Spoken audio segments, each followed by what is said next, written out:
Billy had warned me. He said, we're not getting on too well right now. And part of it is this car. Okay. Because that is not a ZZ Top car. And right. Eliminator was not a ZZ Top car. Okay. And part of the fight was Billy's making a lot of money off these cars. Okay. Yeah. And so from the beginning, Billy said, you want to step into this Cadillac? This is what it's going to cost you. And the other guys didn't want to do it. Right, right. But they wanted the return. Back end. Yeah, they wanted the return, but not the investment. Right, yeah. right. We stole the chain link fence from the alley behind the studio facility there at the old brewery building in downtown LA. We took the bus bench off the street out front. And we found pallets, found crap here and there. And then I rented a few odds and ends. I rented some neon because it was the 80s and you had to have some neon. Had to have neon. Got the parts from Boyd. I said, where's the original leftover parts, the real grill, the bumpers, I'll just hang this shit on the chain link fence. Right. And I got to have a 50-gallon drum and start a fire in it to let the guys, the band, be the bums in the alley with this car warming themselves. Right. You know. Hey, welcome to Car Guy Confessions, brought to you by ARP. I'm Jeff Smith. This is my car buddy Cam Benty and car builder Steve Strope, and we're going to tell you some stories. I'm going to let it down mid-show. So this is like long hair city here, right? Yeah, this is... Okay. Move the fan over here so my hair moves throughout the whole interview. Oh, that'd be awesome. Yeah. If you do that, I'll put my hair down. There you go. And then every once in a while you can throw it into slow-mo and we'll... Welcome to the Fabio Show. We're going to be glorious right now. Fabio's. So welcome to another episode of Car Guy Confessions with Jeff Smith. I'm Jeff Smith. Steve Strope. We have a guest, Randy Lawrenson. Cam is off doing things somewhere. He's probably standing about 20 gallivanting. feet away. He really is, but we won't. Trying to break in off camera. Right. In fact, I'm looking at him now. So I guess let's start with a fun little anecdote. I'm moving my entire life back to Iowa, and I ran across this in the process of the move. This is a 50 caliber shell, and this was given to me by a guy named Jeff Holm when he ran HPC Coatings. He walks up to me at SEMA and hands me this. What am I supposed to do with this? And he goes, this is one of the ones that didn't make the cut. He used to work with the SEALs, and they would have him coat their rounds for their long-range stuff. And this is like a little anecdotal thing there. So just to start Lone Ranger kind of stuff. Lone Ranger kind of stuff. Perhaps this silver bullet will help to identify me. So now tell them what my name is. I did. I introduced you. No, we got a guest. We have a guest, Randy Lawrenson. So yeah, photographer extraordinaire, right? Okay, I'll buy you 6. And one of our previous guests, Leonard Emanuelson, you worked with him, and then when I got to Hot Rod. When they mistakenly gave me the helm of Hot Rod Magazine, you got there right after Pat Canal, right? Yes. Well, we'll have to tell how that happened. Exactly. Well, should we just start there? I mean, why not? Why not? So they give me the book in 1988.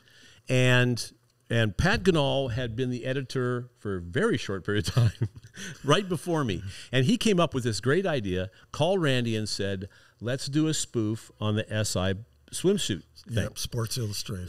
They were selling millions of copies. Oh, it was an absolute killer on the newsstand. And the magazines, my job as editor was to sell magazines. So every month my life was determined by how well the magazine or how it didn't sell on the magazine. And then John Diana would come in and he would never congratulate me, never. But he would berate me if we didn't do as well as he thought we should have. So Pat came up with this great idea, and then he made one small mistake, which was to tell them what he was doing. And hire me was his second. And so he told them he was going to do this spoof of the SI thing, and they said, no, you can't do that. And he did it anyway. Yeah, when he called me in about doing this, because my background originally in photography was shooting with women, even though I read Hot Rod since I was a kid. But so he knew I had that background and that capability. But Pat called me in, and I'll remember this forever. But he said, what we want to do is like the Sports Illustrated, but it's our April issue, which we do those April Fools. Right. And so we want to spoof it, and it's all going to be a joke. And he mentioned the thing about one woman with a Miss Piggy mask and a tutu, and I just kind of sat there as a freelancer going, No, that's That's not going to work. That's just not going to. There's no good way to make fun of women wearing bikinis. You know, there is. He got one wish in there that I shot, which was the first thing. The plastic palm tree thing? No, that wasn't even me, but it was the muscle girl at Gold's Gym. Oh, okay. And that, yeah, with the guy that does Beverly Hills car covers. I didn't pay attention a lot. So that was the one placating one I did. But Pages so were anyway, stuck together on no, not that one. I just know that. Wow. After he hires me to do it, I went in to see John Diana, and because he wanted to be part of. There was girls, he's going to be part. And John says, "So what are you going to do?" And I said, "I'm not going to do what Pat just told me to do." Well, what did Pat tell you to do? And he said, "No, we are not doing that." Yeah. And I said, "But you're going to have to be the one." I can't tell Pat, a freaking freelancer. Yeah. And he said, "When's the film due?" And now this was probably late September, and so the film was due January 4th. I'll remember forever. Okay. Right, in order to make deadlines for the April issue. And he said, "Don't show anything to Pat until January 4th. Show him nothing of what you've done." Wow. And I said, which is hard to do with him. Oh yeah, it was very, very hard to do. And so about October, I started up on it, and I made a deal with John that we'll go into later as to how he was going to pay me for this, because there was nowhere near the budget that I needed, hiring girls and makeup artists and all that. And I did. I went out and shot it all. Pat kept calling me, except the one with the girl, the muscle girl. And I kept giving him one excuse. I'm on another shoot. I'm out of town. I'm traveling and I'm in Detroit. And I just kept bullshitting him. Putting him off. And then I brought it all. He was probably getting really nervous. He was getting really pissed, nervous, as I would have been. And brought it all to Craig Korn, our director at the time. Our director, sure. And on January the 4th. And in the meantime, one of the girls I was chasing with. And then we had a really bad episode that we still refer to this day as the Heidi incident for New Year's Eve. Okay. It's another story. But so I get a call over that holiday weekend from somebody, another girl saying, "Hey, I understand you're looking for really pretty girls to do bikini modeling and that you're producing a calendar and shooting for Hot Rod Magazine. And I just did the cover. And so the editor told me I should call you so that I can get into your calendar." And I was like, "What? No, I'm sorry. That's bullshit. You know, this is my deal." And I don't need any more. My wife, good Lord Stevie, to this day says, "And you told me you didn't need any more pretty girls. You got all the pretty girls you need." This is before on the phone. you had really met her. I hadn't met her. Yeah. And I've not heard this story before. And then I hung up the phone. Like, fuck you, I don't need this. And I'm done with all you models, and I had a good time, but I'm done with the problems. And so I turned in January 4th, and then January 5th, I get a call from John Diana. And he says, "What the hell did you do?" And I said, "What?" And he said, "What's with this cover? You told me, you promised me you wouldn't do these things." And I said, "What are you talking about?" And he said, "That cover with those guys in the mini truck." And who in the hell said it was a good idea to put a mini truck on the cover of Hot Rod Magazine? Wow. I said, the eyes in my brain are going, I don't know this story, and I know the cover he's talking about. Yes. Really? And so I'm at home at the beach, getting ready to go surfing, and I was like, and John says, "Get your ass up here now." It's an hour's drive for me to get up to the office. So, okay. So I came into the office and bypassed John's office, ran back to Craig Korn and said, "What the hell's going on? And in the meantime, there's this gorgeous blonde bent over the light table looking at photos of herself. So as I came in, I said to Craig, "Who's that? Who is that?" It was Stevie. And she's looking at the photos of her future cover. wife. My future wife, my still wife. And mother of my children, and the forcer of my mortgages to this day. Anyway, I look on the wall, the art wall with Craig, and there's a chromalin of my cover that I had shot. It's done. It's been approved. It's this girl in a black and white bikini with a yellow highboy, and she's pulling off a set of coveralls in an old garage that Gray had put together for me. And I'm like, "What is John talking about?" He goes, "You're just going to have to." So I go into John, And there's another Cromolyn that's a 2-page fold-out cover. And he said, and John was, and you know, John pissed. What the F? I mean, and what is these guys going like this on the back of the truck? And I said, John, I have no idea what this is. And I said, this is so bad. I said, and he said, what? I said, what? You didn't shoot it? I didn't shoot it. And he goes, what? And I said, well, my Cromolyn, my cover's hanging on the wall back there with Craig. He goes, go get it. So I brought it, and he goes, how'd this happen? Well, in the meantime, since I hadn't been feeding the film to Pat, he went off and did his own. Went off and did his own. Okay. In the photo studio there at the building. Okay. Which I was banned from. I wasn't allowed in that studio. That's another story. Yeah, that's a whole other story. That'll come for a different time. And so it turns into this whole thing. And so John got up ranting and pissed off, and he said, what am I going to do with it? And I said, John, well, the first thing you got to do is at least cut this cover in half. I said, then the girl's tiny on the cover, and there's just guys humping in the back of a mini truck, and like, what? You know? And he says, I can't. I said, can you at least enlarge it? Can you get Craig to enlarge this and get rid of this spread and crop those guys out of the cover? Mm-hmm. So they did as much as they could and did that. And John sat there and pounded on the table, and he said, this is the last nail in Pat's coffin. Oh, boy. And I said, John, I'm not here to put nails in Pat's coffin. I don't have any nails. You don't have to put any more because that was the final one. Wow.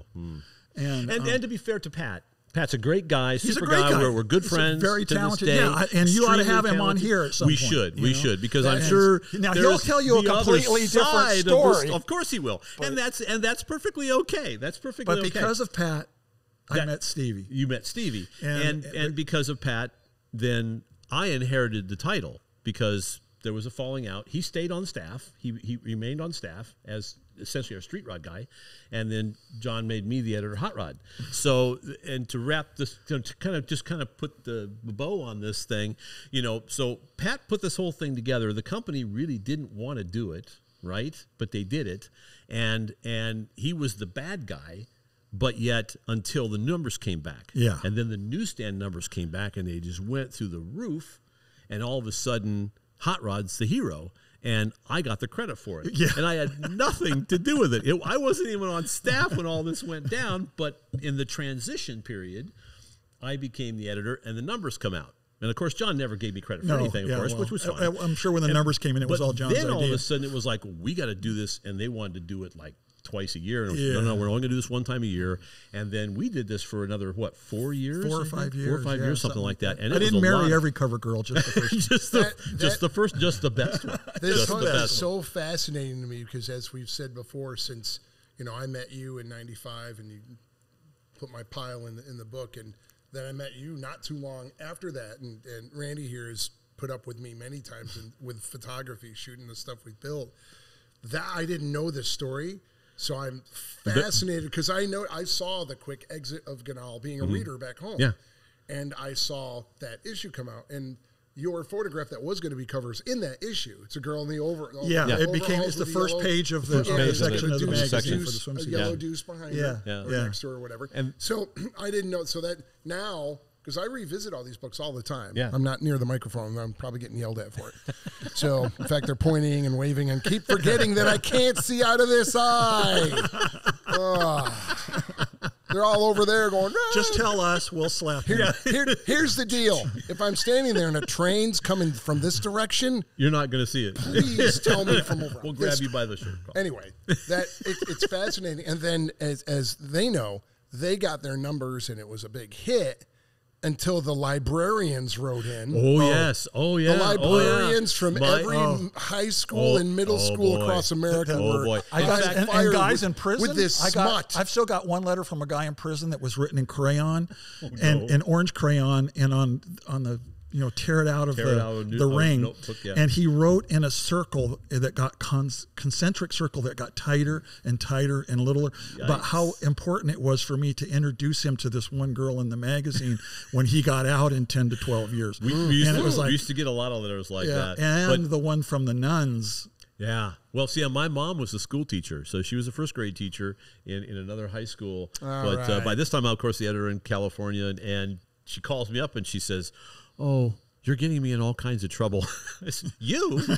How am I getting you in trouble? Well, you're putting these, scantily clad young ladies in the magazine, and then she's getting grief from her local librarian from the high school side of it. It was really funny. So then the following year, the next year, I posed in my bathing suit with my daughter, who was, I think, probably like 4 years old by that time, and both in our trying bathing to suits. Try to diffuse it a little bit. Yeah. Do you remember this before we did the second issue? I haven't even thought of this myself in 30 years, but we went into a meeting about the girls to be used in the swimsuit issue, and Waingro was there.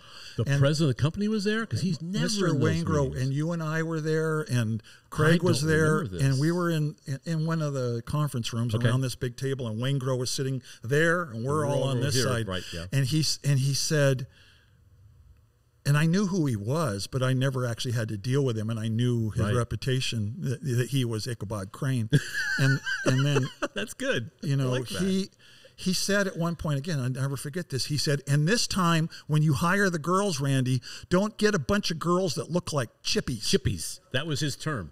He used that more than once. And none of us knew what that was. And we sat there and we kind of looked at each other, and he used that term over and over again. And I finally said, Mr. Waingro, can I ask you a question? And he said, yeah, what's that? And I said, what's a chippy? What's a chippy?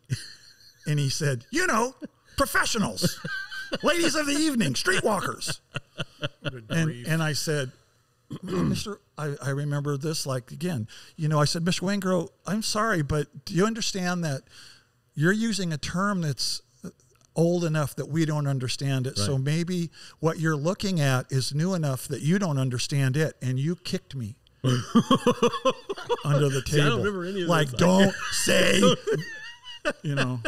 don't tell Waingro how old he is right to his face. Yeah. And because we were having trouble enough as it was, because and a lot of that was just generational. He was old enough to be our grandfather. Oh, he was old enough to be dirt. Yeah, and just didn't very extremely conservative. Yeah, and was clearly having trouble with this young. I mean, I'm sure he thought of us as just absolute lunatics running his magazine, because it really was his magazine to control, and ultimately he had to report to Mr. Peterson. I don't think Mr. Peterson probably took it nearly as critical as he did. In fact, Mr. Peterson hired me to shoot Mrs. Peterson because of the swimsuit issue. Really? Wow. I didn't know that either. So one of the things I like to do is always assemble an engine with ARP bolts, and it's not just because they're sponsors, but because it really does work. And the stuff is fantastic. I never have to worry about it. Steve, you building cars too? Yeah, actually, it's part of my baseline design plan when I'm building a car that's going to be shown or featured in a magazine. It's part of the plan to have that little bit of diamonds all over the engine bay or in the suspension. Yeah. Yeah, the stuff is beautiful. I remember a long time ago, I built the first time I ever touched it, 69 Z28. All of the water jacket holes had stripped out, and I learned about ARP studs. So check them out at arp-bolts.com, or check out their catalog. You'll find everything you're looking for. We'd like to thank one of our main sponsors has been with us for a long time, Alden American Shocks. They make a coilover shock that is very impressive. You have them on your Chevelle. I got a set on my Chevelle that we did a little Jeff Smith's Garage video. And very cool looking. I mean, with the chrome exterior, they're excellent looking, and you can get them different finishes as well. And single and double adjustables. The adjustability, that's what I was just going to say, is the key ingredient here, because you've got something that can be tuned to improve the suspension and ride for that. And ride quality. And ride height. So very simple. Yeah, you can also adjust ride height. Yeah, exactly. All very good. Any coilover. But anyway, so go take a look at aldenamerican.com, and if you use the code CarGuy10, you'll get 10% off. Yeah, that's even better. Even better. Yeah. See, it pays to watch the show. And I'd already done some portraits for Mr. Peterson, which always pissed DeLevo off. Bob DeLevo, the head of photography at Peterson. And, you hired somebody else. He called another story. But Mr. Peterson called me in and he said, "I really like what you're doing with some of the girls with the swimsuit issue." And I had already started shooting a museum when he bought the building, when it was Orbox, I think. Yeah, I think it was a grocery store for the Peterson Museum. Department store. Yeah, and he had me go in there periodically and shoot progress on the building to document the building getting changed into a museum. Yeah, and then when they were first moving in and putting in the sets, and he had bought a brand new Diablo, and he said, I would like for you to shoot Mrs. Peterson the way you've been shooting those girls for the swimsuit issues. And it's like, And she was okay. There's no good way. I'm gonna, there's no. Well, I remember you telling me that lighting a car and lighting a person, doesn't have to be a woman, but especially with a woman, is exactly the opposite. Two different right? things. Oh, Two they different both things. have curves to highlight, but you do it completely different ways. Different ways. And I was like, how am I going to do this? shoot Mr. Peterson's wife? Sexy with his Diablo, and she used to be a model. And she was Miss Rheingold. Yeah, exactly. back in the 50s. So we did it, and we didn't put her in a swimsuit issue, but she brought numerous outfits, and then put her on the Lamborghini here and in the Lamborghini there, and struggling the Lamborghini here. Probably loved it. And did it look good or did it not enjoyed look the good? holy hell out of it. And Gigi Carlton was there the whole time. Which is Mr. Peterson's personal secretary. And every time I ever did and anything. she's still alive. Wonderful person. Wonderful lady. woman. If you're watching, Gigi, we love you. We love you. And I told her this at the Peterson reunion. I said, remember this? And because she would always be there if Mr. Peterson was being photographed or Mrs. Peterson. And she'd say, and remember, don't say anything about your kids. Because I had just started having children. Yeah. Or my son. Yeah. Because of what happened. Yeah. And that's a good warning. For everyone that doesn't know, we should tell. Should we Mr. and tell that Mrs. story? Peterson had two boys. And they died in a private airplane crash, which the Mr. and Mrs. witnessed. So they had no heirs. So they were in two poof. different aircraft. It was a hunting expedition, and Mr. and Mrs. Peterson went in one airplane because there wasn't an airplane large to take all of them the children wanted to ride together. They wanted to ride together. So the two boys. It's like the kids' table at Thanksgiving. And that plane went down, unfortunately. Yeah, and that was the heavy snow. They were takeoff. because I'll tell you what, if those boys were still alive, chances are Peterson Publishing Company would still be privately owned. Oh, would still be privately owned, still making magazines, and probably still showing people how to. How to publish. Back to more cheerful things. Yes. I've got Mrs. Peterson strapped over the fender of this Lamborghini. Say that again. And she, and at one point, I'm looking through the viewfinder of my Hasselblad. I'm shooting away, and I said, "Right there, Mrs. Peterson. That's very sexy, right there." And in my brain, I went, "Oh my God! I just told Mrs. Peterson she's sexy. Oh my God! Oh my God!" And she here's your change of address forms on the way out. I looked over at Gigi and I just tried to pretend like maybe they didn't hear that and keep going. And I thought, oh my God. And I went home that night and I was there talking to Stevie, who was still modeling and doing some TV acting. And I told her, I said, my career is over. It was already bad enough to try and make Mr. Peterson's wife sexy, and then I said it to her. Oh my God, you look sexy. And she goes, oh, she probably loved it. Every woman wants to hear it. I said, absolutely. No, not Mrs. Peterson. Well, because we put her on the pedestal with him, right? And so I got the film all developed back in the good old days of 2 1/4 transparencies, And here it is 3 or 4 days later, and Mr. Peterson had called me, how soon can I see the film? And okay, I'll come up whatever morning it was. And I went up to Mr. Peterson's office to show him the film. And if you remember the 2 1/4 film sleeves, pages of them. Yeah. And he brought me into his office, and I sat down behind his desk, and he had that big sort of leather wrap chair that he sat in. And the windows in the building were all behind him there on Sunset Boulevard. And he pulled out the sleeves, and he started looking at him, and then he turned his back to me like this. So you could put them against the daylight. And he held the things up to like a light box. Yeah, to a light box to look at these photos. And now he's got his back to me in this big wingback leather chair, and he goes, so, I hear you think Mrs. Peterson is sexy. No. And Did the blood all drain from your face? I thought since I was here to show him the photos that she'd never had the conversation with him, that this all flew past, And I was like, oh shit! And you just feel, damn it, but this all your manhood go shrivel up and pull up into your intestines, And I thought, oh my God. And then permission to die now. Right. And then he swiveled back around in the chair and he's like he's this, smiling, started laughing, and he goes, she thought that was so fantastic. So he was a hero because he hired you, and you made her feel good. So that was a win-win and I told her deal, she right? was sexy. Excellent. That's funny. I have not heard that story before. So I have a question. Okay. Because they're the two of my favorite things on this planet. One of undeniably one of my favorite cars on the planet is Cadzilla, without question. And 2, I love Billy. He's, as a bunch of people know, he's the narrator, host of my show. Sure. And probably effortlessly the coolest guy that walks the planet. He is the same guy you saw on the MTV videos, just going like that. That's what he's like in his kitchen, hanging out. Yep. He's the coolest, nicest, most pleasant guy. So, and that cover was epic. And I know I've heard different things about it. Personally, I hated the cover. Oh, of course you did. I did. But Did it was Yeah. dark and black, right? Because that was a no-no. Well, we've told right? that story, right? We've told that story, but there's obviously and I've if Well, so well, just why go do ahead. why do you hate that cover? Why do you hate Because that? I love it because it brought me joy.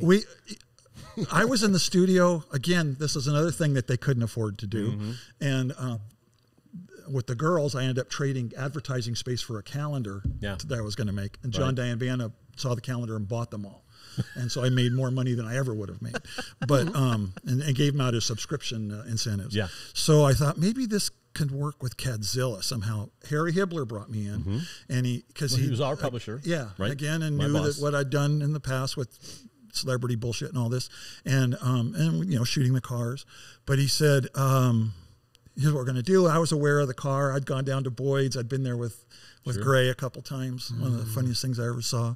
And he said, I need you to do this. I really need this to be spectacular. We're going to do this poster pull out, yada, yada, yada on the cover. And I have a budget of $3,000. Which is nothing. Yeah. Well, in whatever that was, 88 or 89. Yeah. 89. It was 2 years after the swimsuit issue.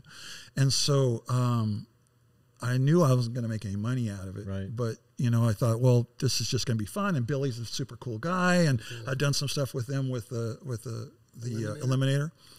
And with this limo that he had built, this 46 Pontiac ugly-ass limo. And but anyway, so I conned and begged Sammy at Sammy's Camera. Okay. Gave him a plug. He's a wonderful man. Gave me the studio and the equipment for cheaper than he should have. But I still ended up losing money on the thing. But we were in the studio for a week setting up prior to the shoot. Because it was enormously complex. Yeah, and I went to Paramount. I got the background that you had mentioned. That was the sewer. That was and Spaceballs hadn't come out yet. And so as soon as it came out, I went to watch. When the vacuum cleaner and the spaceship flies in to the maid's ear. Wait a minute, that's my when they're in the that tunnel. I love it. I love this show. Just doing this already. Where they're in the my the childhood flying is now Winnebago and they explained. go into the maid's ear sucking that's the tunnel. And so now that's costing me a fortune from Paramount. The studio's costing a fortune. All this equipment. My photo assistant Jeff Mazzotti, one hung, as Lenny Emanuelson called him. And everybody had a nickname. It was Whale Body, One Hung. You don't want to know what the other ones are. They called me Numbnuts. But we stole the chain link fence from the alley behind the studio facility there at the old brewery building in downtown LA. We took the bus bench off the street out front. And we found pallets, found crap here and there. And then I rented a few odds and ends. I rented some neon because it was the 80s and you had to have some neon. Had to have neon. And got the parts from Boyd. I said, "Where's the original leftover parts? The real grill, the bumpers. I'll just hang this shit on the chain link fence." Right. And I got to have a 50-gallon drum and start a fire in it to let the guys, the band, be the bums in the alley with this car warming themselves. Right. So, we had a week's worth of time into it. And all the rentals and everything else. And then Billy stopped by 2 or 3 times, and then he warned me about their manager. Should we say his name? He's passed away. But anyway, and he said, and they weren't getting on. But he said, now he's going to come down and see this and just put up with him. Okay. And he came in and said, "Who built this set?" I did. "Who owns this set?" I said, "Well, it's partly the city's bus bench."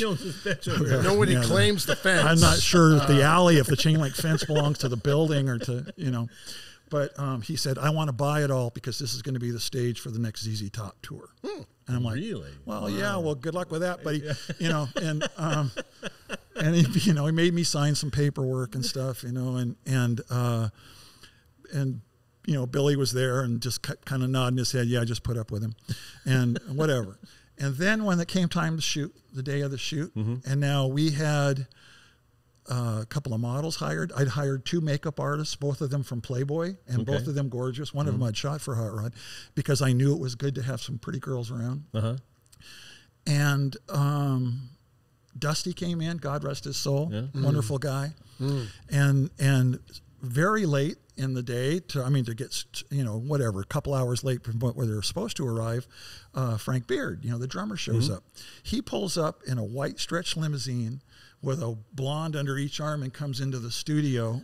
And Billy had warned me. He said, we're not getting on too well right now. And part of it is this car. Okay. Because that is not a ZZ Top car. And Eliminator was not a ZZ Top car. Okay. And part of the fight was Billy's making a lot of money off these cars. Okay. Yeah. And so from the beginning, Billy said, you want to step into this Cadillac? This is what it's going to cost you. And the other guys didn't want to do it. Right. But they wanted the return. The back end. Yeah, they wanted the return, but not the investment. Right. Yeah.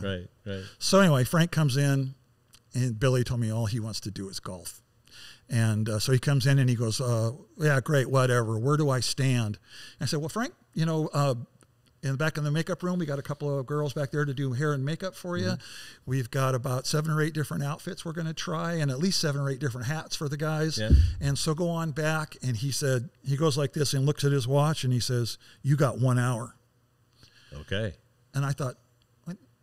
And I looked over at Billy, and Billy was like, and I said, Frank, you know, this took a week, and Hot Rod's planning on this and this and this with all of this. And he said, you got 59 minutes. Wow. Now, I'm not trying to put out disparaging words about Frank Beard, but that was my experience. Now all of a sudden you got to hustle now, right? Yeah. And so Billy told me come back, and he said, choose my hat, choose the hats, and choose the ties, and let's get this done. Yeah. You know. Yeah. And we did. Yeah. You know, and then despite all the grief, it was so spectacularly we got successful. the shot done, and then I stayed and shot with one of the girls, and shot with a girl for the cover, and shot a bunch of stuff without. All of this was on 8x10 cameras. Yeah. Back in the days of your grandparents, you know, the big camera with the hood big over view camera. Yeah. Because it had to be blown up big, Sure. and even the small film was 2 1/4. But I'd shot a ton of 8x10. I got 8x10 Polaroids laying around to this day. But the quickie grab shots, oh, hey, that's kind of cool. Let me get a shot of that, was with my 35. That's what became the cover. Yeah. All my bust your ass, do the cool stuff was not the cover. It was a grab shot. You know? Yep. Just like then I hear, oh, they put the back of the car. Oh, fuck. You know, and so I thought this is going to be a mess, you know, until I saw it. Well, it looks good. Yeah. And actually 35 millimeter still holds together well enough for a cover. It does. It did back then, But I hated it because I thought I'd spent all this time and effort and money. And well, then you've heard the story on our end. Oh, we told that story Yeah. about how all the grief we went through to get that approved, because they flat out, and we just did an interview with Lenny not too long ago, and he talked about Lee Kelly, and Lee Kelly was the absolute savior at that meeting, because it was the classic deal with Waingro at the end of the table here, the editorial guys on this side, and the subscription guys and the sales responsibility people on that side accusing us of how could you possibly come up with a worse cover than this, because it violated all the rules. It was dark. It was back end. It was the back end of the car. It was a Cadillac. It was a custom. There's nothing right about this. The one thing that you could have done that would have made it worse is if we had to put a number on the car, because I remember that all the time was no cars with numbers. Right. So we should have put a big white meatball with like number 13 or something. So despite all of their disparaging remarks, Lee Kelly bailed us out, because the whole during the meeting he never said anything. At the end he goes, I think I'll let him run with it. I think it'll be okay. And Mr. Waingro said, well, okay. And boom, the meeting was over. And, you know, because we were all here that, you know, I was willing to put my job on the line because I believed in it that much. And then it turned out to be, and then it was on MTV News. Best-selling issue of all time. Best-selling issue of all time. And it was a huge success. And I'm sure the circulation people to this day are like, yeah, we don't get that. We don't. We'd like to introduce you to a new sponsor of ours. This is InTheGarageMedia.com. Some friends of ours that were in the print magazine business before and now started their own books. We got All Chevy Performance, Classic Truck Performance, and Modern Rotting. Yeah, these are awesome books. They've got lots of educational and entertainment things in them, and they're even good enough quality to include Steve Strope quality vehicles. Maybe. He's we'll working see if up I'm to allowed in there. That's right. I don't know. So In The Garage Media, InTheGarageMedia.com. Check them out. Check them out. Get your subscription, sit and read it. And with ARP, it's not just a lot of intake manifolds, studs for heads, but they also have a humongous selection of American and metric that we use all throughout the car, even large bolts that we use on the suspension components, because you want that same strength, that same durability and reliability, plus the beautiful looks. And stuff outside the catalog. Right. They have a special order program where if you're a builder and you need some special stuff made, they can do that for you. So it's an amazing, amazing company to work with. So check them out at arp-bolts.com or check out their catalog. You'll find everything you're looking for. Yeah. When that arrived in my mailbox, I was like, this is the coolest thing that ever was the coolest thing ever. And because we're talking it about was- such an it was so earth-moving deal, awesome. can you hear the thunder in the background? I don't know if you can, if the readers, the or good the viewers Lord's, can chiming So I was in. like, yes, Yeah, it was yeah. that good. It was that good. Yeah, it's what's cool about that photo for me still is every once in a while, to this day, I'll go to some hot rod event or go to some guy's house and I see that hanging See on that the hanging garage on the wall. Yep. Oh, the poster. You know, poster. I mean, even when I say it to this day, it gets me, you know, Yeah, because sure. it's like, Because of all the effort that went Wow, into and it it- and and how it's just- difficult it was Yeah, and that all the people things that remember were, it, you yes, know? and people remember it. Just- Yep, it- exactly. it just- it is bar none my favorite centerfold Yeah. that was ever in Yeah. Hot Rod, and probably arguably my favorite cover that was ever in Hot Rod. And Yeah. and I've chatted before. I own every issue of Hot Rod magazine, and that is my favorite issue, my favorite cover I What shot is your was with, favorite photographer? was Yeah. Linda Vaughn. You know, Really? With the Oldsmobile? with the Hearst Olds. Hearst Olds. Because I got to go hang for. With oh her. wait, Want me with, to tell another story? with or the, should I with the start? 80, it was like an 85 Cutlass, No, the yeah. black one. Yeah, With the black Hearst one. Olds. Yeah, the black Hearst Olds. gold. It was like it was Black Warren. Yeah. It was Now, Warren. this is before I met Stevie. So I Warren can tell Johnson's this story. car, right? Warren Johnson's car. Warren Johnson, exactly Pro right. Stock The car. professor. Pro Stock car. I have no life. That was the second cover actually I'd done for Hot Rod, which that happened in quick succession after I sold Lenny my first set of photos. When I went into the pillar of all things automotive, you know, scared to death, and showed Lenny a set of photos that he didn't believe I took, and then he kept saying, well, Nice. "Who really took these?" And then he said, "How much do you want for them?" And he offered me $300, and I said, "I can make that much money." I didn't know who he was, you know. Right. I can make that much money, you know, being a photo assistant Yeah, yeah. in town still. Yeah. And he says, "Well, what do you want?" He said, "Okay, how about $600?" I said, "I got that much in costs." Yeah, yeah. You know, and which was bullshit, but you know, he didn't know that. He didn't know and that. so he said, "So how much?" And I said, "Well, it's double my cost, $1,200." And now this is the first time, and $300 or $400 was probably pretty average at the time. And I sold it to him for $1,200. So that established every time I shot something for Hot Rod, I was going to get $1,200. Yeah. $450 to live across the street from the beach where I surfed. A month, so a couple That was times for Hot Rod, I was doing Yeah, you're frickin' living just, the life's high just fun, life. Yeah, this you is know? great stuff. But so the second cover Lenny assigned me, which was just a couple months later, and just Linda and I and Harry Hibbler came, and I won't even tell you the stuff that went on outside the shoot. But once the shoot was done and over, I had to Linda was fantastic. That's all I'll say. Over. Well, And thank you, Linda. No, she's the ambassador. Yeah, she for was racing. She and really is. And- she was an ambassador to me. You know, she was wonderful, and she was a lot of fun. And so I had to catch a plane from where we were there in Florida at the Breakers where we shot this and where we were staying. Okay. And the cops came. You know, we had a semi out on the lawn at the Breakers. And Well, yeah, Warren Johnson's semi, yeah. And then What is then this? they're like, "What the hell do you people think you're doing?" You know, I'm just young enough to go like, "What? What? You know, we're Hot Rod Magazine." You're like, "Fuck you! What are you We gonna can do whatever about we want. it?" You know, and Linda goes over and chills the cops out, and really chilled the cops out, and everything turns into a lot of fun. Yeah. So, but anyway, I'm supposed to fly from there to Moroso's drag strip. Okay. You know, the following day, to go shoot the car and the truck because Warren had to get there for the drag race. Okay. and get the stuff on the actual car shoot done. And so the next morning I'm like, okay, you know, or later that evening, whatever, with Linda, I got to get on the road. You know, I don't remember whatever it was, 2 or 3 hour drive or something. She goes, don't worry about that. And I said, she goes, stay here tonight. And but I got to get this shot with Warren tomorrow. She goes, don't worry about it. I'll take care of it. So she called up Moroso and the next morning and says, hey, we need your plane. And he says, we'll send it down. So this twin turbo prop bitchin' ass, whatever it was, I don't know. Really fast, too. Yeah. And it flies in. And so now this is the following day. So it's just Linda and I. Harry's gone. Everybody else is gone. And let's go over and, you know, we're going to go get the plane.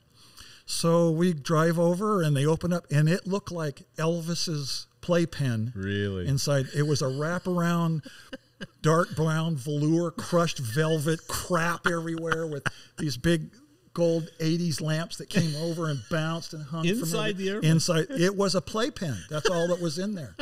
It was like a 70s van inside. Wow. And and riding Do you have back any there, photographs of the inside of this plane? but rode back there with Linda with my Candid camera cases photography? bouncing around and my strobes bouncing around, and just Linda and I in the playpen. And then we came in and it's like, well, what's the plan here? You know, and I got to get to the damn drag strip at some point, Linda. And so she goes, no, look, and the pilot says, he yells back to us, okay, we're getting close. Don't worry about it. You know, blah, blah. And we're, you know, no seat belts, no put your tray tables up. It's get comfortable. And we fly over and he does this big U-turn circle and there's the drag strip down there and the grandstands are full on both sides and there's cars lined up in the staging lanes and he radios down to the guys, hey, we're coming. And so they stopped the race. Tell me you landed on the drag strip. We landed on the drag strip. And so we land on the drag strip and I thought, oh my God, this is the bitchinest thing I've ever done in my whole life. And my whole talk about a Hollywood entrance. My whole 24 or 25-year-old self at the time, whatever it was. And so that guy circles it a couple times and you could see the people screaming and laughing and he waving and they were down there announcing that, you know, Hot Rod Magazine and Linda Vaughn are coming in and so when we landed and then the guy taxis and pulls back up in front of all these grandstands full of people and they open the door and bring out this little thing for us to step down and I thought this is what it feels like to be one of the Beatles, a rock star. I mean, they were going nuts, you know, and Linda's like, yeah, this is normal shit, don't act like an idiot, Randy, and you know, and here we are. We're here to shoot for Hot Rod, you know. This was a time when corporate America understood putting on a big show. Yeah, it was. It was, and their lawyers didn't say anything about it. And then Linda Today, loved the cover. It was the whole thing was just a kick in the ass, you know. Yeah, that's amazing.